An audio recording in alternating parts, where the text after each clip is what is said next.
Parte 4 del demonio celestial. Mientras se dirigían a la mansión Dimitri, Kevin y Chris se encontraban desanimados por lo que había ocurrido antes. Kevin fue el primero en pedir perdón a Roman porque lo insultaron por su culpa, y luego Chris le siguió mientras le decía que no hizo absolutamente nada mientras deshonraban el nombre de Dimitri y golpeaban a Kevin. Roman los observa por un momento, para luego decir que no debe haber sido fácil de aguantar para ellos y les da las gracias a los dos por resistir hasta que él llegara, porque la imprudencia traía caos y sus decisiones evitaron el peor escenario. Sin embargo, esa no era la respuesta que Roman quería oír de ellos porque no había nadie en el noreste de Cairo que se atrevía a poner sus manos en la familia de Dimitri. Así que Roman les dice que aunque tengan que aguantar semejante humillación de alguien debían asegurarse de recordar sus caras y nunca debían dejar que su rencor se apagase, porque él no podía soportar ver a alguien por encima de él, y para seguirlo a él que iba a vivir una vida de estar parado por encima de todo, se debían adaptar a su manera.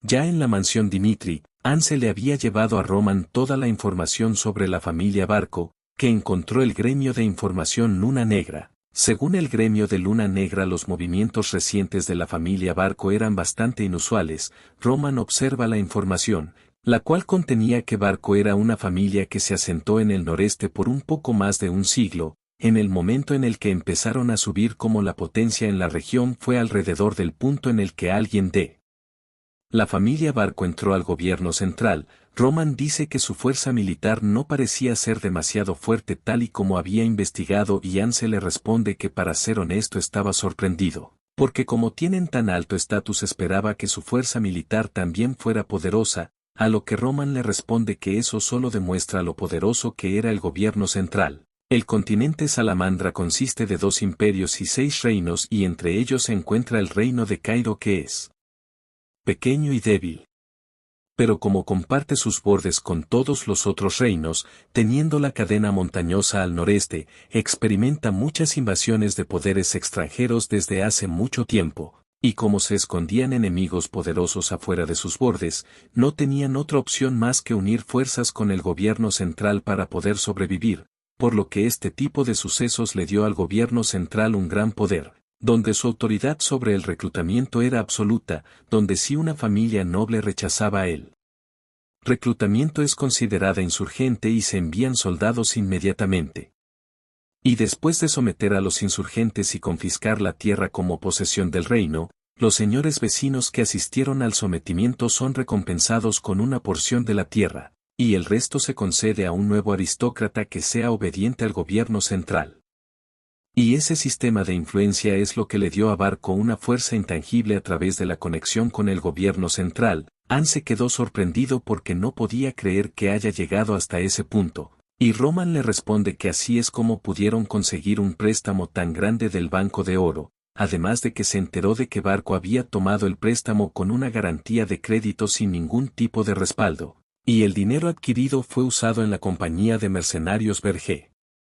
La compañía de mercenario Berger está compuesta de alrededor de 100 mercenarios, con el mercenario Berger de rango A como núcleo. Y es un grupo que principalmente se lleva una comisión por la participación en batallas entre territorios.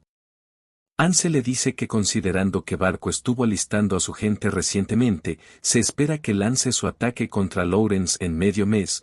Roman le dice que Barco terminó sus preparaciones. Y Hansen dice que probablemente Lawrence no tenía ninguna oportunidad, y él le responde que incluso si termina reduciendo a defenderse de un asedio, solo van a durar un mes como máximo.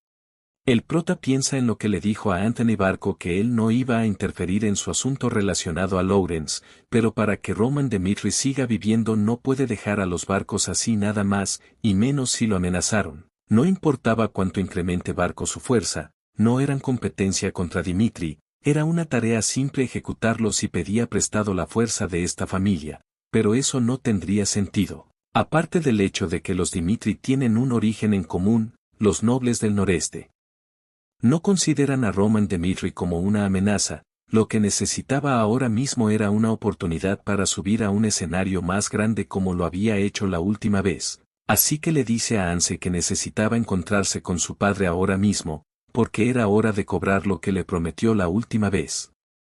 En las calles de Dimitri, Las personas se quedaban sorprendidos al ver a un caballero de armadura que venía cubierto de sangre. Él se retira su casco y mientras mira alrededor dice que Dimitri no había cambiado ni un poco. Este hombre es Lucas, un mercenario de rango B, que se dirigía hacia la herrería, donde el herrero se quejaba por el estado en el que se encontraba su armadura y le preguntó si esa batalla fue realmente difícil, y Lucas le responde que casi muere por culpa de unos imprudentes. El herrero mira su espada y le dice que la calidad de su equipamiento no era tan buena y le preguntan dónde lo había conseguido, y él le dice que fue en una tienda en donde él estaba y que casi pierde la vida por su culpa. A lo que el herrero le dice que la calidad del equipamiento de los trabajos con hierro de Dimitri era la mejor, así que cometió un tonto error al buscar equipamiento en otro lugar. Lucas sabe de su error y le dice que por eso estaba allí. El herrero le dice que le hará un juego completo pero le llevará algo de tiempo. Mientras Lucas estaba a punto de salir de la tienda le decía que no importaba porque iba a recuperarse en Dimitri por ahora. Mientras recorría Dimitri se encontró con un grupo de personas que estaban reunidos en un lugar, se preguntó si había empezado una guerra o algo. Él no iba a tomar ningún trabajo pero no podía evitar sentir curiosidad, así que se acerca, en donde vio que era un aviso de reclutamiento, y los requisitos eran estar sanos y tener el deseo de volverse más fuerte. Solo podían reclutar 30 personas y el salario sería 8 piezas de plata por mes. Él pensó que el costo de vida mensual para una familia de 4 personas es de alrededor de 5 piezas de plata en promedio, así que no era malo incluso considerando los riesgos. Pero el único problema era la condición especial en donde iban a pertenecer solamente a Roman Dimitri, no a la familia Dimitri, solo debían postularse si estaban dispuestos a dejar su vida por Roman Dimitri. Un señor que estaba cerca de él le dice que ni siquiera piense en postularse porque ya se habían postulado cientos, y Lucas le responde que no lo iba a hacer, porque se puede ver así, pero es un mercenario de rango B y necesita 50 piezas de plata al mes para siquiera considerar prometer su lealtad, pero se percató de lo que le había dicho el señor, y le pregunta qué era lo que le había dicho sobre que se habían postulado cientos y él le responde que sí. Lucas le dice si eso realmente era algo que valía la pena. Porque no importaba qué tan buenas eran las condiciones, no era que debían servirle al estúpido de Roman Dimitri, y no sabían qué clase de problemas podían sufrir por volverse sus soldados. Todos allí vieron a Lucas en silencio porque éste no estaba enterado de lo que estaba ocurriendo en Dimitri, así que el señor le dice que él probablemente no lo escuchó porque era extranjero, pero el señor Roman ya no era el estúpido que era antes, porque no solo él había destruido al colmillo de sangre sino que también trataba a su gente con verdadero cuidado. Esto dejó sorprendido a Lucas, y el señor continúa diciendo que ellos tampoco lo creían al principio pero empezaron a dudar después de escuchar lo que dijo Clark. Y Lucas le pregunta quién era Clark. El señor continúa diciéndole que después de que el hijo de Clark se volvió un subordinado de Roman, la vida de pobreza de su familia había cambiado completamente. Y el hijo de Clark es Kevin, que se encontraba comprando pan. Unos días antes en la mansión Dimitri, se encontraba Kevin hablando con Roman donde le decía que tomará un permiso de 3 días empezando el día de mañana, ya que el descanso también era una extensión del entrenamiento, y como ha trabajado muy duro le daba tiempo para que disfrutara con su familia, mientras que estaba en su habitación cambiándose de ropa. Pensaba que se sentía muy raro porque él estaba acostumbrado que para sobrevivir debía trabajar cada día sin descanso, pero había pasado tanto tiempo desde que había visto a su familia después de haber llegado al castillo, por lo que se preguntaba en cómo estaban ellos. Al salir de su habitación se encontró con Anse, que le entregaba una ropa limpia que le había mandado el joven maestro, además le daba dinero para que le comprara regalos a su familia, y le decía que a partir de ahora recibiría 30 monedas de plata al mes, y Anse le deseaba que pasara un buen rato con su familia. Ahora vemos a un Kevin feliz con una bolsa llena de pan, que se sentía bien por vestir ese tipo de ropa y por comprarle toneladas de pan para su familia. Él estaba seguro de que su hermana Mary estará encantada, ya que había dicho que era su deseo de vida comer crema batida o pan recién horneado, porque ella antes se quejaba todos los días de tener que comer pan duro, pero incluso con todas sus quejas él no pudo comprarle pan recién horneado ni siquiera una vez, porque el pan recién horneado costaba el doble que el pan duro, además de que por culpa de los colmillos de sangre y su sometimiento no pudo comprarle un buen pan a su hermana. Kevin pensó que se volverá más fuerte bajo la guía de su maestro para que nunca su familia vuelva a experimentar una cosa como esa otra vez. Al llegar al lugar en donde se suponía que debía estar su familia se encontró con una casa hermosa, mientras veía a su madre tomando el té mientras conversaba con su padre y a su hermana jugando con las flores. Él simplemente se quedó parado porque no podía creer lo que estaba viendo preguntándose qué estaba pasando, porque a él le resultó extraño que le dijeran que fuera a las afueras del castillo en lugar de los barrios pobres. Su familia se percata de su presencia y corren hacia él para abrazarlo y preguntarle cómo ha estado. Pero Kevin le pregunta sobre la casa y su padre le responde que Siran se vino con ellos y les dio una casa para vivir y una tierra para cultivar diciéndole que era la voluntad del joven maestro Roman, y su madre le dice que no era solo eso ya que la gente del castillo les brindó toda clase de ayuda para que se asentaran allí. Kevin se da cuenta de que todo esto es gracias a Lord Roman, y comienza a llorar mientras le daba las gracias a su señor. Su padre se percata de algo en la cara de su hijo, y le pregunta qué es lo que le sucedió en su mejilla, si había sido Lord Roman quien lo había golpeado, y Kevin lo niega pero su madre le dice que puede decirles la verdad porque si estaba recibiendo esa clase de tratos ellos estaban listos para irse de ese lugar, pero Kevin ya en pánico porque no le creían, le dice que Lord Roman no era esa clase de persona, entonces su madre le pregunta qué es lo que le pasó a su cara entonces, y Kevin comienza a contarle a su familia todo lo que ha estado viviendo al lado de Lord Roman. Luego de eso, su padre en una taberna le contaba a sus amigos sobre lo que su hijo le había contado, además de todo lo que le ha dado Roman aunque sus amigos no podían creerle todo lo que decía. Entonces él le dice a sus amigos que Kevin le dijo que Roman abofeteó hasta el cansancio a un caballero de barco, solo para proteger a su caballero. Entonces le pregunta qué clase de noble iría tan lejos solo por su propio subordinado, dejando sorprendido a su amigo por lo que le contaba. Las cosas que contó el padre de Kevin comenzaron a correrse de boca en boca entre los plebeyos de Dimitri, que hablaban sobre la familia de Clark y sobre cómo Roman había cambiado. Y gracias a eso, la imagen que tenían de Roman fue cambiando, haciendo que la gente desearan ganar la confianza de Roman para que su vida cambiara como le pasó a Kevin. Volviendo al presente en donde Lucas hablaba con el Señor, éste le seguía diciendo que por eso tantas personas estaban aplicando a ese reclutamiento de soldado personal.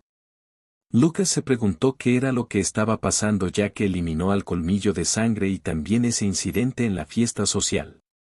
Porque el Roman Dimitri que él conocía no haría algo como eso, incluso lo vio una vez haciendo un escándalo en un casino después de que perdió todo su dinero hace 2 años. Esta situación le resultó interesante y emocionado quería confirmar cuánto había cambiado por su propia cuenta. Ya en la noche en el castillo Dimitri, un caballero le contaba a su señor sobre los preparativos de la prueba que estaban yendo bien y ellos solo les proveerían el número mínimo de soldados para regular la entrada, y el maestro Roman estaría a cargo del proceso en general. El señor le pregunta si ya había pasado tanto tiempo, el caballero le responde que esta era su última oportunidad de retirarlo y le preguntó si estaba de acuerdo con desarrollar soldados personales solo para un individuo porque era demasiado peligroso ya que no sabían para qué propósito eran, pero el señor Dimitri de Tua Jonathan, le responde que cuando escuchó que Roman participaría en la fiesta social de barco, él pensó que iba a colaborar con los barcos para sacar a su segundo hijo de la línea de sucesión, pero Roman frente a todos esos nobles, abofeteó a un caballero de barco, incluso ante la disuasión de Anthony. Incluso cuando Anthony podría unir fuerza con su segundo hijo, para infligir daño letal a su derecho de sucesión como venganza, Roman quien era juzgado como un imbécil por más de una década, ha comenzado a llevar su vida a su propia manera desde el incidente de colmillo de sangre, como un padre él simplemente desea animarlo, incluso si no tiene idea de por qué hace las cosas, a lo que Jonathan sorprendido dice que entiende lo que dice, y el señor le pregunta cuántas personas habían aplicado, sí.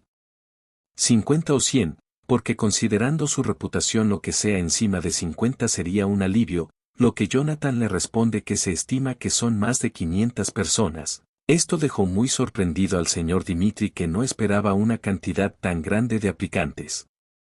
El día de la prueba, en el castillo Dimitri, en el área de entrenamiento, se encontraban muchos aplicantes esperando el comienzo de la prueba y entre ellos estaba Lucas. En otra área Chris le decía a su señor que las preparaciones para la prueba habían sido completadas. Un día antes de la prueba en una taberna, se encontraba Lucas bebiendo ya que disfruta de la cerveza negra de Dimitri porque le parecía la mejor, pero en la taberna él no podía creer que hubiera tantas personas reunidas un día antes de la prueba, pensó que había mucho más aplicante de lo que había anticipado, y no solo eso, los 3 tipos que estaban siendo ruidosos sentados en la mesa de la esquina, por la hide de cobre que colgaba en sus cinturones debían ser mercenarios de rango C, y los otros 3 tomando en la mesa del bar, no se veían como mercenarios pero claramente tenían experiencia en batalla. En Dimitri hay incontables tabernas además de ese lugar y considerando que hay alrededor de 5 o 6 personas decentes en este pequeño espacio, el nivel de los aplicantes era mucho más alto de lo que Lucas esperaba. Lucas se preguntaba, si ya tenían suficiente experiencia en batalla, debería haber un trabajo mucho mejor que ese, por lo que estaba seguro de que ellos no estaban aplicando por simple curiosidad como él. Él decide retirarse del lugar, pero escuchó una conversación que llamó su atención justo al lado de él. Este hombre le preguntaba a Henderson su amigo, el por qué estaba allí, porque él le había dicho que se iba a volver un soldado de la familia Lawrence. Henderson le dice que al principio él iba a hacerlo, porque Lawrence es su ciudad natal después de todo, pero después de ver a Roman Dimitri destruir al colmillo de sangre en Lawrence cambió de opinión. Las personas que no estuvieron ahí no lo creyeron pero ese día él lo vio en la plaza. Roman cubierto de sangre estaba arrastrando al líder del colmillo de sangre de su cabello. Era insólito que un joven maestro de una familia noble castigara al colmillo de sangre que puso sus manos en su gente y viajó a otro territorio para aplastar la cabeza de su líder. No pudo sacarse esa escena de su cabeza, y sentía escalofrío cada vez que la recordaba. Todos en el bar escucharon lo que decía Henderson sobre que la gente dudó sobre el incidente de Lawrence, pero el que estuvo presente y lo sintió directamente, podía decir que Roman Dimitri no era un debilucho como decían los rumores, él es un verdadero líder que puede pelear por su gente, dijo mientras golpeaba la mesa. Y este reclutamiento de soldado personal era la oportunidad de volverse su subordinado, así que él iba a pasar la prueba y ganar un derecho de residencia permanente en Dimitri y vivir como un subordinado de Roman Dimitri.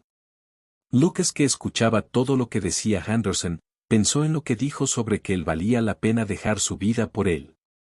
El día de la prueba en la sala de entrenamiento de Dimitri, Lucas, que pasaba entre los demás aplicantes, iba pensando en lo sucedido el día anterior. Si todo lo que él escuchó era verdad, entonces ¿qué elección debería tomar? Ya que todos allí probablemente estaban pensando lo mismo que él, las personas que dudosamente aplicaron después de escuchar los rumores. El momento de elegir sería cuando vieran al verdadero Roman.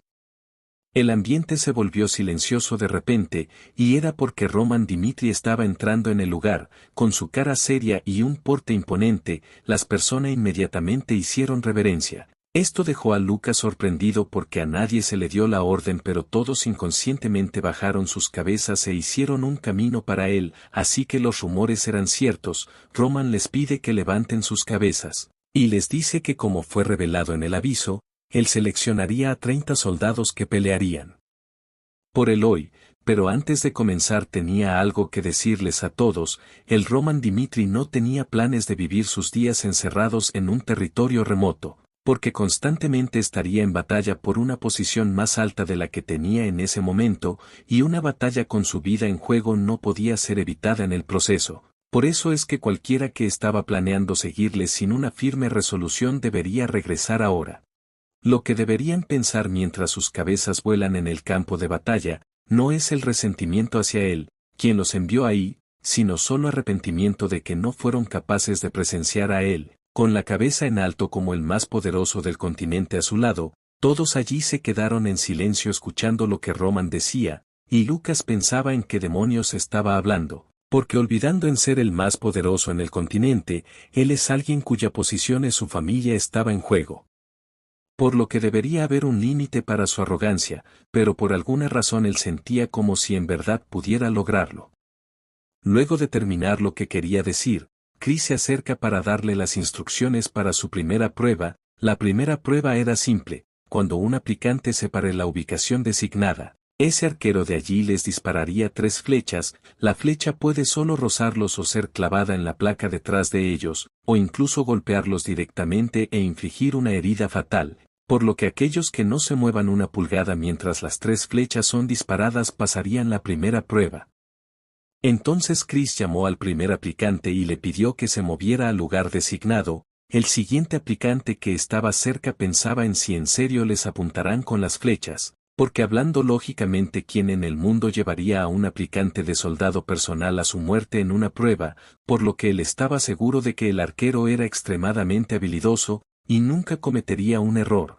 El arquero soltó su primera flecha, la cual quedó muy cerca de su cara, pero no logrando lastimarlo, por lo que este hombre pensó que esta era una batalla psicológica, y solo tenían que aguantar creyendo que nada pasará porque estaba seguro de que la flecha fallaría, pero la segunda flecha no falló, y terminó hiriendo al primer aplicante en la pierna, y aquí todos se dieron cuenta de que esta era una prueba en donde ponían su propia vida en juego. El hombre cayó al piso sosteniendo su pierna herida mientras que Chris se acercaba pidiendo un médico, y el hombre fue llevado en una camilla para tratar su herida, y los aplicantes se encontraban asustados, mientras se preguntaban si en serio estaban diciéndole que se prepararan para ser golpeados por una flecha. Chris llamó al siguiente aplicante, pero este se encontraba asustado, porque la flecha había atravesado el muslo del primer aplicante y habría muerto al instante si fuera su cabeza. El aplicante pensaba que esto era una completa locura porque él solo aplicó para tener una oportunidad de volverse un caballero. Christian llamó al siguiente aplicante, porque ese hombre se había rendido, mientras pensaba que era exactamente como le había dicho su señor. Y les dice que para los que tenían miedo de ser golpeado por una flecha, debían rendirse ahora, pero si lo aguantaban hasta el final, incluso si son golpeados por una flecha, orgullosamente recibirían las calificaciones de alguien que pasó la primera prueba. Así que si había un cobarde en esta sala de entrenamiento, váyase a la mierda en este instante. Un día antes de la prueba, Roman les explicaba sus roles a unos hombres que se encontraban allí. Les dice que en la primera prueba de mañana todos ellos serían golpeados por una flecha, pero les dice que no se preocuparan porque el arquero era un experto en esa región, y solo los golpearía en un área que no resultaran en una herida fatal, a lo que el arquero sonriente les dice que él no fallará. Y Roman les entrega su recompensa, un cofre lleno de monedas de oro. La recompensa dejó satisfecho a los hombres que miraban con asombro. El prota les continúa diciendo que no serán gravemente heridos ya que habrá médicos en espera, pero eso no cambia el hecho de que serán golpeados por una flecha, y les pregunta si aún así lo harían. Y todos ellos les responde que sí lo harán. El prota les dice que si no había nada más, entonces podían retirarse. Luego de que ellos se fueran, Chris le pregunta a su señor el por qué llevaba eso tan lejos, y él le responde que no podía encontrar a las personas que estaba buscando solo con amenazas. Así que tenía que mostrarles que pondrán sus vidas en juego, incluso si la oportunidad de ser golpeado por una flecha es de 100 a 1, la mayoría de aplicantes serán golpeados por el miedo de ese 1%. Chris le pregunta cuáles eran las condiciones que debían cumplir para volverse su subordinado, y el prota le responde que lo que él quiere es alguien con una mentalidad fuerte, en otras palabras, alguien con el corazón de una bestia. ¿El corazón de una bestia?, le preguntó Chris. Y él le dice que sí, porque los que nacieron con el corazón de una bestia se volverían más fuertes rápidamente, incluso si comenzaba desde el fondo, y solo los de ese calibre podían caminar junto a él. En el presente, en la prueba todos se estaban quejando, porque no es como si él fuera un noble del gobierno central, así que no querían arriesgar su vida por Roman Dimitri, y comenzaron a rendirse uno tras otro yéndose de la prueba. Chris, que observaba, notó que fueron alrededor de 100 personas las que se rindieron. Entonces Chris llama a su joven maestro, pero Roma se encontraba pensando en los hombres que tenían el corazón de una bestia, ya que ese era un talento innato, justo como Kevin, quien torció su muñeca bajo su orden sin dudarlo, o Chris, quien le pidió una manera de ser más fuerte al que le dio una humillante derrota. Esa clase de personas se podía decir que nacieron con el corazón de una bestia. Aquellos que no eran así, sin importar lo fuerte que sean, no podrán salir victorioso contra lo que simplemente son diferentes desde el nacimiento. Así que Roman debía examinar a esa clase de personas en esta prueba. El siguiente aplicante en la prueba era Henderson. Lucas lo reconoció y pensó que aún no se había rendido, y suponía que estaba diciendo la verdad esa vez, aunque se encontraba temblando demasiado. Henderson, mordiendo sus labios y sudando demasiado, pensaba que esta era su oportunidad para jurarle lealtad a Lord Roman. Así que no podía simplemente rendirse sin hacer nada mientras miraba al arquero apuntándole, y la primera flecha golpeó muy cerca de su cara, haciendo que su valentía bajara y pensara si solo debería rendirse, porque no tendría sentido si muriera, y así, la segunda flecha llegó a su costado. Aún tenía tiempo de rendirse, pero el arquero ya había soltado su tercera flecha antes de que pudiera rendirse. Chris le avisa que pasó la primera prueba y él cae al piso sin fuerzas. Lucas, que lo veía de lejos, sonríe pensando que un segundo más tarde y pudo haberse rendido, así que supone que fue afortunado. Y con eso la primera prueba procedió sin problemas, excluyendo a los que se rindieron. Hubo aproximadamente 400 aplicantes, y el número de aplicantes que pasaron la primera prueba fue de 120. El prota ya había evaluado a los que pudieron probar ser útiles a través de la primera prueba. Estaba en lo que pasaron mientras temblaba, así como los que pasaron sin importarles. Los dos no difieren mucho de los estándares del prota porque ambos poseían el coraje para suprimir sus miedos, pero debía eliminar a los que se habían reunido por ciertas circunstancias o por motivos ocultos, y distinguir a los que les miraran con asombro en lugar de miedo. El prota les avisa a los que estaban allí que habían pasado la primera prueba. Esta prueba probó su valor como guerrero, pero al final solo él aceptará a 30 personas. Por lo tanto, él los probará de nuevo a través de una segunda prueba, y si pasan esa prueba y se vuelven sus subordinados, serán capaces de tener la vida de un depredador. Lucas se quedó sorprendido por esas palabras sobre tener la vida de un depredador. El prota continuó diciendo que para la segunda prueba, las reglas eran simples. Les explica que habían preparado varias clases de espadas de madera para ellos, y el tipo de número no importaba, podían escoger las que quisieran, y después probarían su valor a través de un duelo contra él. Lucas pensó que él pretendía tener un duelo contra todos los 120 por su cuenta. El prota continuó diciéndoles que no tenían que ganar, porque los que podían durar incluso un minuto contra él, pasarían y recibirían incluso mejores condiciones que las que estaban en el aviso. Un calvo dijo que él sería el primero, así que con su espada se preparó para el primer combate. Roman le preguntó por su nombre y éste le dijo que se llamaba Volcán. Le preguntó si estaba bien con su espada de madera y él le dijo que no había problema. El calvito pensaba que la confianza de Roman Dimitri era exagerada. Se preguntó si era cierto el rumor de que subyugó al colmillo de sangre, pero incluso así sería imposible que le derrote en menos de un minuto. Chris les pedía que se preparasen para comenzar, y Volcán seguía pensando que si dura un minuto pasaría, pero que se joda, porque si él es alguien a quien servirá a partir de ahora, tomaría esta oportunidad para grabar en su mente qué clase de hombre era, así que se abalanzó apenas Chris dio el aviso. Mientras daba el primer golpe con su espada, Roman lo había esquivado fácilmente, y le metió el pie haciendo que Volcán cayera, para luego colocar su espada en su cuello haciéndolo perder. Lucas, que observaba sorprendido, pensaba que estaba en una liga diferente, ya que evadió con un movimiento tan increíblemente rápido y ligero. No podía creer que tales movimientos sean posibles, por lo que esta prueba será incomparablemente más difícil que la primera.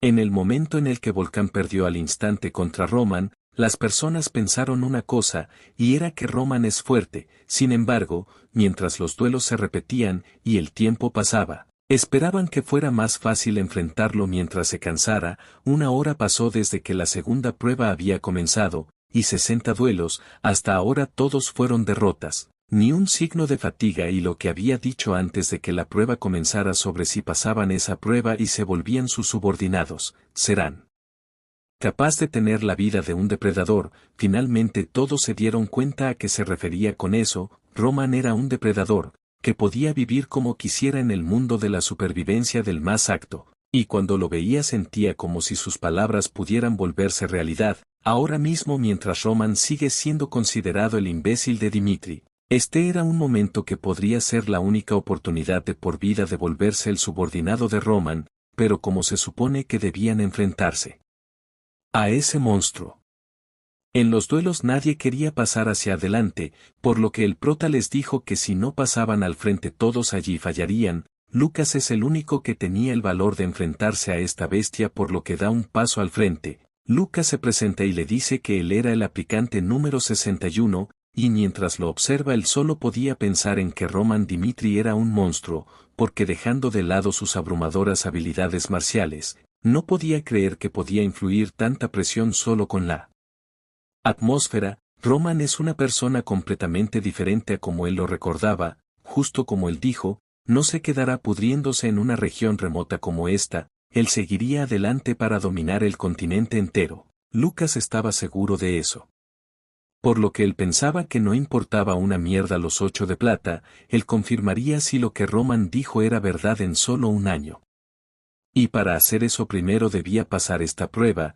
Chris, que observaba el duelo, pensó en que nadie más además del primer aplicante fue capaz de hacer el primer movimiento, y no solo eso, su estrategia de ataque cortar hacia su cabeza con la espada, mientras apunta a su corazón con la daga, fue una buena estrategia, pero el prota había dado un paso hacia atrás para evadir la daga y bloqueó su espada. Entonces Lucas hace otro movimiento, lanzando su daga, y mientras Roman iba a bloquear la daga, Lucas al mismo tiempo lo atacaba con su espada, pero el prota pudo bloquear ambos ataques y balanceó su espada haciendo retroceder a Lucas. Él pensaba que eso no sería suficiente, porque una apertura normalmente tiene que formarse siempre y cuando sigas cargando sin descanso, pero Roman es como una fortaleza impenetrable, pero no podía detenerse ahí ya que se acababa para él en cuanto dude incluso por un segundo, y para aguantar un minuto debía seguir teniendo la iniciativa. Roman sonriendo pensaba que Lucas no estaba mal, aunque esas no eran una buena decisión en el campo de batalla, lo eran para un duelo, y Lucas poseía sentido distintivo. Sin embargo él no planeaba en dejarle aguantar un minuto. Un minuto ese es un muro para mostrarle lo increíble que era el señor que estarán siguiendo, y el propósito de esta prueba es grabar eso en sus mentes desde su primer encuentro, por lo que pensó que ya era momento de terminar el duelo, y mientras Lucas caía comenzó a recordar su pasado. Él es un mercenario de rango B y ese era el límite de sus esfuerzos. Una persona seguramente se vuelve rango B si trabajan duro con sus vidas en juego, pero mientras no puedan usar maná nunca serán permitidos entrar en el reino de un rango A. El rango A debe poseer el poder suficiente para superar a todos, y la condición fundamental para eso es despertar maná. Por lo tanto, Lucas había llegado a su límite. Sin importar qué tan duro luchó, no podía escapar del reino de un rango B. Incluso así, él había sobrevivido en campos de batallas donde incontables personas perecieron una y otra vez. Y con esas experiencias él se dio cuenta de algo, que para sobrevivir y ganar, se debe utilizar cualquier medio que sea necesario. Por eso Lucas en su batalla contra Roman le arrojó una bolsa llena de arena a la cara. Roman solo había dicho que durara un minuto, pero no había más reglas. Además de eso, Lucas aprovechó que le había bloqueado la vista a Roman, se levanta y se dirige hacia él con una daga, pero, sus ojos, rojos por la arena, lo estaban viendo directamente. Lucas comienza a reírse nerviosamente, suelta su daga y se rinde porque se da cuenta de que no iba a importar lo que él hiciera, igual iba a perder. El prota en su vida como el demonio celestial, antes de que el culto comenzara a enseñarle artes marciales con seriedad, la primera cosa que le enseñaron fue en mantener sus ojos abiertos, porque en una situación en donde se intercambian golpes, un simple parpadeo podía costarle la vida. Justo como hay una orden para respirar y así circular energía interna, parpadear también era algo que ellos debían tomar en seria consideración. Por lo tanto en su culto entrenaban para mantener sus ojos abiertos en cualquier momento, sin importar la situación. En el presente, después del encuentro de Lucas y Roman, Lucas le entrega agua para que él pueda limpiarse la tierra de los ojos. Lucas, mordiendo su labio, pensaba que nunca habría usado la arena si hubiera sabido que iba a resultar de esa manera, porque intentó usar cualquier medio necesario para durar hasta el último minuto y pasar la prueba, pero fue un resultado patético el que tuvo, y lo que era peor es que era probable que él estuviera decepcionado de él, o tal vez ni siquiera tenía Expectativas desde el inicio, él se preguntaba si estaría enojado por lo que hizo y podría ser castigado. Pero Roman simplemente lo ignoró y pidió al siguiente aplicante que pasara, y esto dejó muy sorprendido a Lucas, que estaba seguro que iba a recibir un castigo por lo que le hizo al maestro. Pero Lucas no era el único que estaba sorprendido, todos allí se preguntaron el por qué no estaba enojado. Pero Roman no estaba enojado porque ya conocía acerca del plan de Lucas, él lo vio tomar el saco mientras volaba hacia atrás para evadirlo, pero siguió su plan para verlo en su máximo esplendor. El prota piensa sobre el infierno que Lucas ha experimentado, él no sabe cuánta sangre derramada había visto, pero no tenía dudas en su mente que la sangre que ha visto como Bak Joon-hyuk era la suficiente para crear un océano, porque así fue como el demonio celestial fue creado. Los duelos continuaron, y los aplicantes comenzaron a utilizar los mismos métodos sucios que utilizó Lucas para intentar ganar.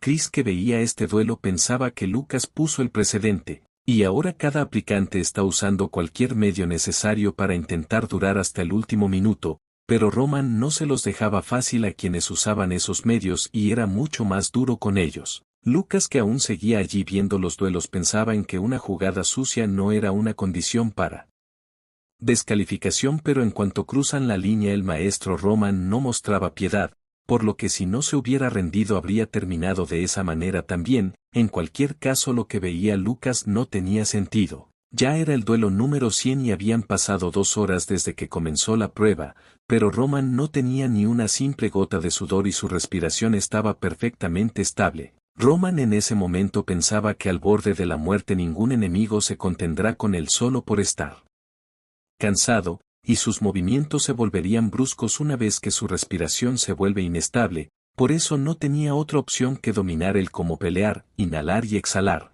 porque el maná obtenido a través de esta cadena de acciones circulan a través de su cuerpo para recuperarse de la fatiga que se ha acumulado en él, añadiendo este manejo ideal a su cuerpo. Fortalecido por la metamorfosis esquelética, mantenía su cuerpo en su estado óptimo.